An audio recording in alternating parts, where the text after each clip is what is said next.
বলা তই অফিচলৈ যাও নেকি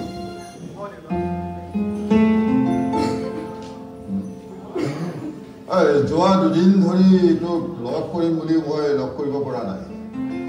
এখন ঘৰতে আছো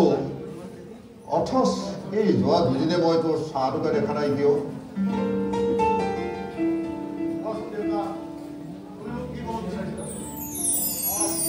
শুন আজি দুদিন ধৰি প্ৰাঞ্জলৰ জ্বৰ বুজিছ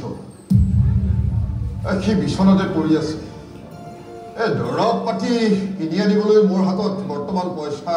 নাইকিয়া হৈ আছে পেঞ্চনলৈও আৰু কেইটামান দিন আছে পাবলৈ গতিকে তোৰ হাতত যদি পইচা আছে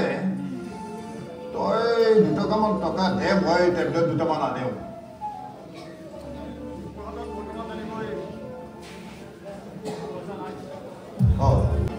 হ'ব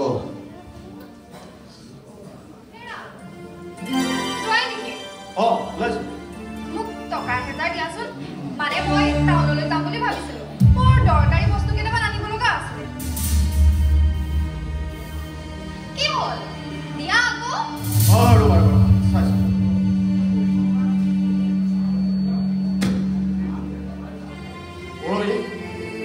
মোৰ মনি পাৰ্চটো ৰুমৰ ড্ৰয়াৰতে থাকিল লৈ আহিছো যোৱা ৰবা আনিছো বলা দেউতা পতি হিচাপে তই পত্নীৰ ওচৰত যিটো দায়িত্ব পালন কৰিছ তেনেকে যদি আমাৰ সমস্ত পৰিয়ালটোৰ কাৰণে অকণমান চিন্তা কৰিলিহেঁতেন তেতিয়া ভাল লাগিলহেঁতেন বোৱাৰীয়ে কোৱাৰ লগে লগেই তোৰ পকেটত তোৰ হাতটো সোমাই গ'ল কিন্তু মই দুটা টেবলেটৰ কাৰণে নিজৰ তোৰ ভায়েৰটোক টেবলেট দুটা খুৱাবৰ কাৰণে তই অসমৰ্থ হলি তই দুটকা দিব নোৱাৰিলি মই দেখোন সন্ধিয়ালৈ দিম বুলি কৈছিলো তোমাক তই সন্ধিয়ালৈ পইচা দিবি আৰু সন্ধিয়ালৈকে মই তাৰ জ্বৰখন কমাবলৈ মই বাট চাই থাকিব লাগিব নেকি কচোন বাৰু বিপদত পৰিলে এই শত্ৰুবিলাকেও টকা পইচা দি সহায় কৰে বুজিছ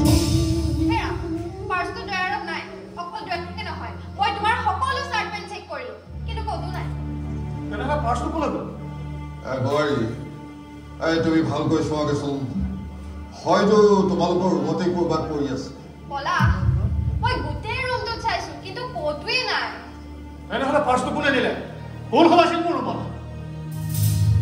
তহঁতৰ ৰুমততো কোনোবা সোমোৱা মই দেখা নাই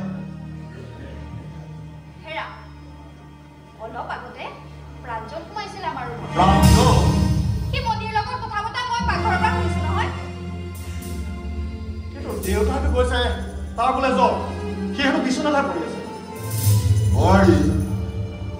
ৰাতিপুৱাই সি বিচনাতে পৰি আছে বেমাৰী ল'ৰা তাৰ জ্বৰ হৈ আছে গতিকে সেই ল'ৰাটোৱে কেতিয়াও সেইটো কাম নকৰে এইবোৰ উপযোগ তুমি নিদিবা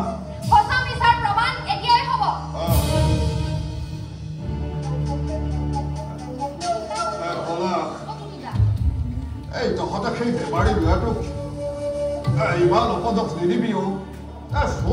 চোৰ বুলি তহঁতে সেইবিলাক কথা নকবিছো